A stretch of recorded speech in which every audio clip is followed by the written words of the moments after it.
Bonjour! Welcome to Cuisine de Michel.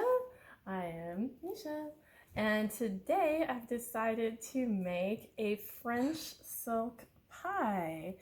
This was a special request by one of our subscribers, Mr. Ralph Normington. Hi, Ralph. Yes, I'm doing this just for you, so you should feel honored, Mr. Admiral. Anyway, I've made this recipe before. This is my absolute favorite French silk pie recipe. I haven't tried a lot of them or anything, but this one is awesome and easy, I assure you. The interesting part is this, of course, you have to start by making some pie crust. And the pie crust recipe, the one that I have posted on my blog, there's a link for it, and it used to be the one that was posted on Crisco's website. They have since changed the formula for their pie crust, but I'm not changing because I like the way this one turns out. So we're going to be using that.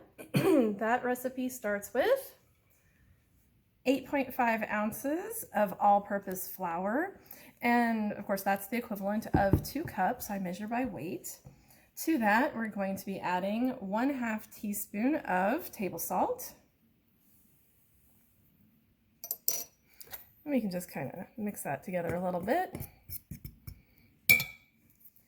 And then after that, we want to add in 2/3 of a cup of butter flavored Crisco.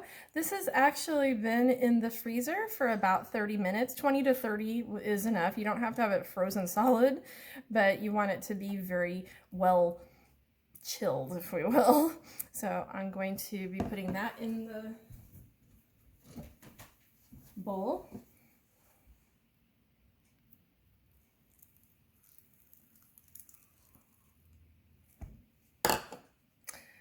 Once I got it in there, I'm going to be using a pastry blender. You can use a fork and knife to do that. You can cut it in, but you don't want to just stir it. That's going to make a big clump. But the easiest and best option by far is to use a pastry cutter. This is one that I got online on Amazon. It's Spring Chef brand, and I really like the way this one does. So I highly recommend it. I'm not being sponsored by them. I'm just telling you. So we're just going to kind of chop down through that and shake it around a little bit. So this is kind of how you cut it in.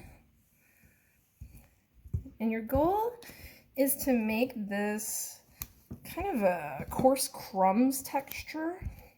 So after you've done this for a couple of minutes, it will become coarse crumbs.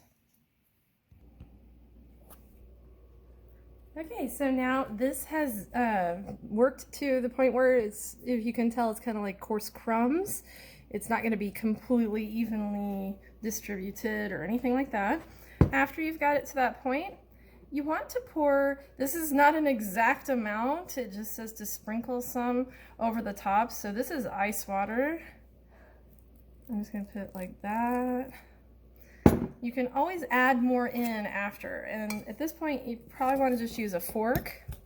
It's a little bit easier to kind of stir it together.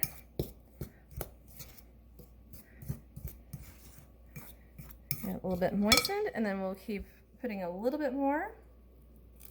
Eventually this is going to come together and become more dough-like. It's going to start to form together. You can see that my coarse crumbs all want to clump together now.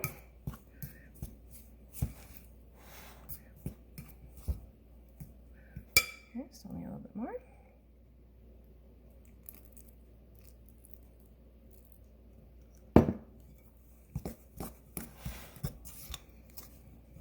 And at some point I switch over to just doing it with my hands so that I can get an idea of how moist the dough is getting. Kind of press it together lightly with your fingers. Okay, and it needs maybe just a tiny bit more moisture. Yep, I got an ice cube in there. Don't let your ice cubes get in there. Oh yeah, now we're coming together.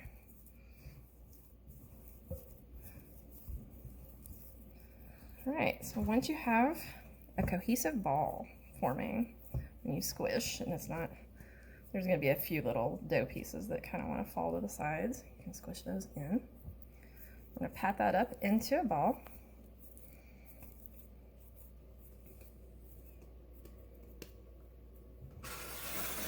And then we're going to wrap it in plastic wrap and put it in the fridge for 30 minutes.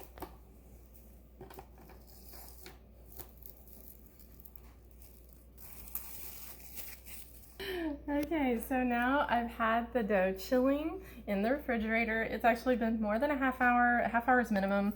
I wouldn't go too terribly long, but you can definitely make it, you know, a little in advance if you want to.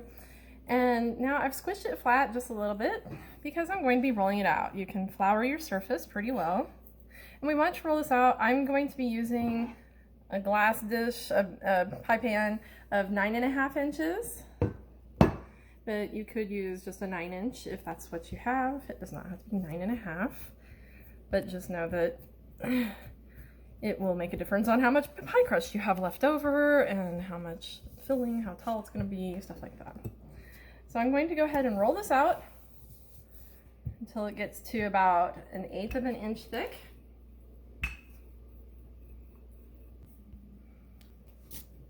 Okay, so once your dough has finished getting rolled out, it's about 1/8 of an inch thick. I'm just going to gently roll it up a little bit onto my rolling pin here. Makes it just a little easier to transfer it in to my pie plate. After you transfer it into the pie plate, you're going to want to get that all settled down in there so it's nice and flat in.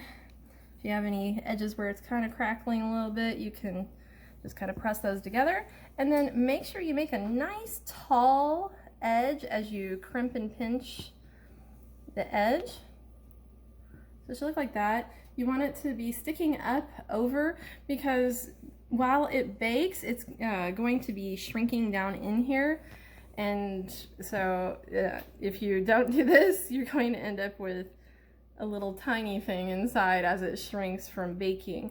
So I'm going to be crimping this all the way around to make it look nice, and then we'll show you in a minute. Meanwhile, we want the oven to be heating to 425 degrees.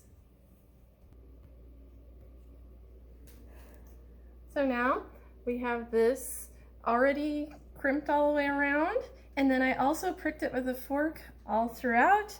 We're going to be putting this in the lower third of the oven, and we're going to bake it for 10 minutes and then let it cool on a wire rack. Okay, so now the pie crust is cooling.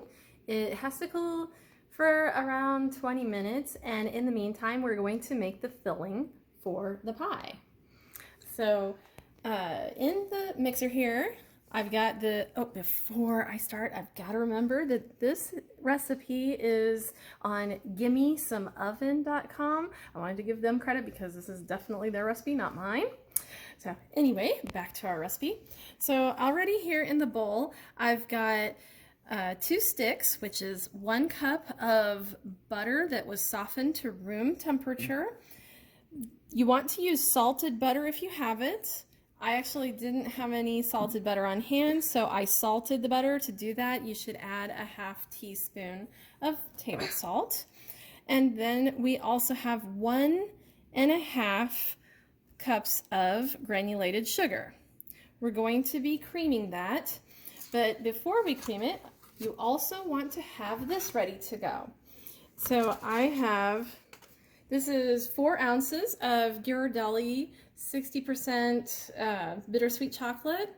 So this, you want to melt it. Make sure that whether you melt it in your microwave or double boiler, whichever method you decide to use, you're going to leave it in whatever container for around 10 minutes. It's basically the time it takes you to prepare all the ingredients and everything else to have it ready.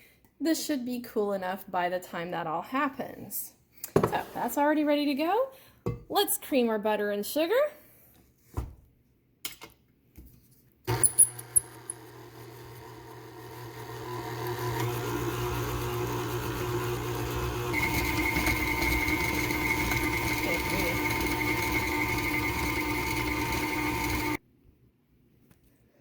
Okay, so I've creamed the butter and sugar now.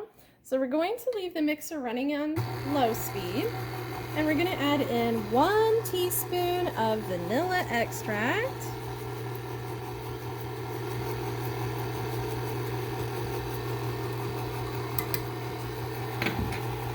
And then we're going to drizzle in the chocolate.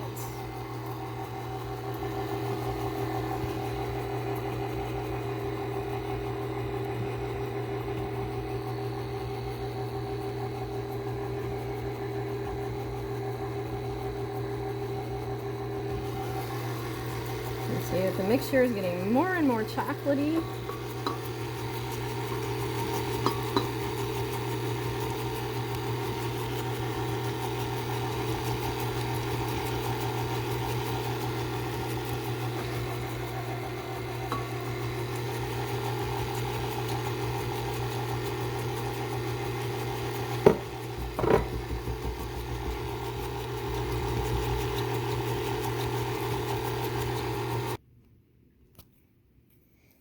Okay, so what we're going to do now that we have mixed in the chocolate thoroughly is to switch from the paddle attachment over to the whisk attachment. And for this part, you need to have 4 large eggs at room temperature. What you're going to do, let's get this ready to go. We're going to put 1 egg in.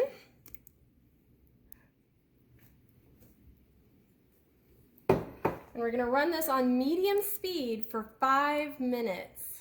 Okay, so this has been going for 5 minutes. We're going to add the next egg in and let it go for another 5 minutes, and you will repeat that with the next 2 eggs. One thing I want to emphasize is that your eggs need to be very, very fresh. I made this once with eggs that were right at their sell date. It did not turn out nearly so well, so make sure you've got very fresh eggs for this. So we will film again after we have put all 4 eggs in. Okay, so now the pie crust itself is cooled, and this is what it looks like after we get the filling. All 4 eggs are nice and beaten into there with the whisk attachment. Kind of makes a thicker, almost like a pudding sort of texture, but a little bit fluffier. We're going to spread this. I usually stir it up just a little as I can do this. We're going to spread this into our prepared pie crust.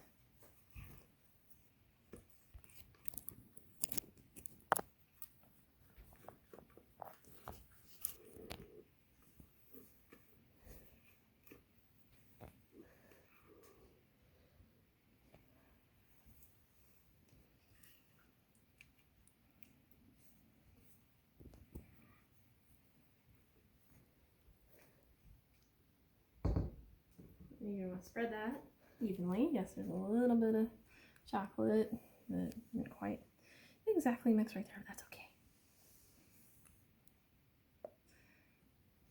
All right, once you have that spread in there, the next step is to make some whipped cream to top it with. Okay, so now we're going to make the whipped cream that's going to go on top. To do this, I'm going to take 1 cup of heavy cream.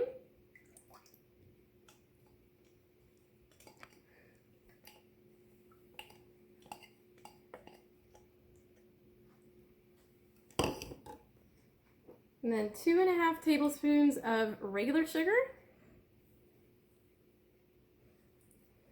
And then this is a special ingredient. If you don't have this ingredient, then you can substitute some seeds from an actual vanilla bean. But I love this particular ingredient. Oops, I'm holding it the wrong way to show you. This is vanilla sugar, which actually has ground vanilla beans in it. It smells fantastic, just so you know. And you're only going to need a ½ tablespoon of that. We're going to whip this up until it gets nice and fluffy.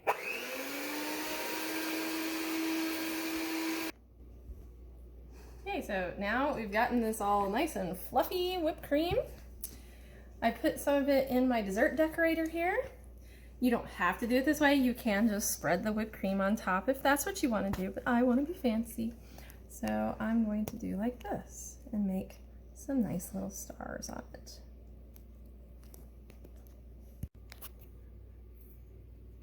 Okay, so now I've finished putting all the whipped cream on top of the pie. The very last thing to do, and this of course is if you want to, is to garnish it with some chocolate shavings. I'm using Pergale chocolate. It's the dark 72%. And I'm just going to use my vegetable peeler here to make some nice little chocolate garnishes to go on there.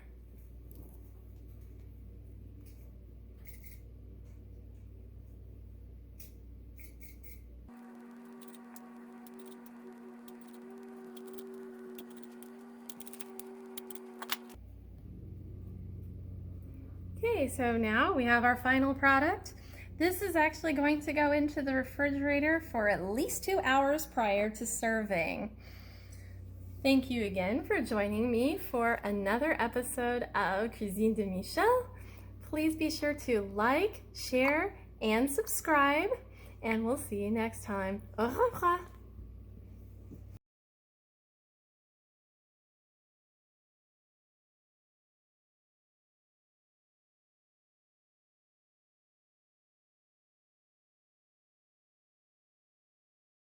Oh.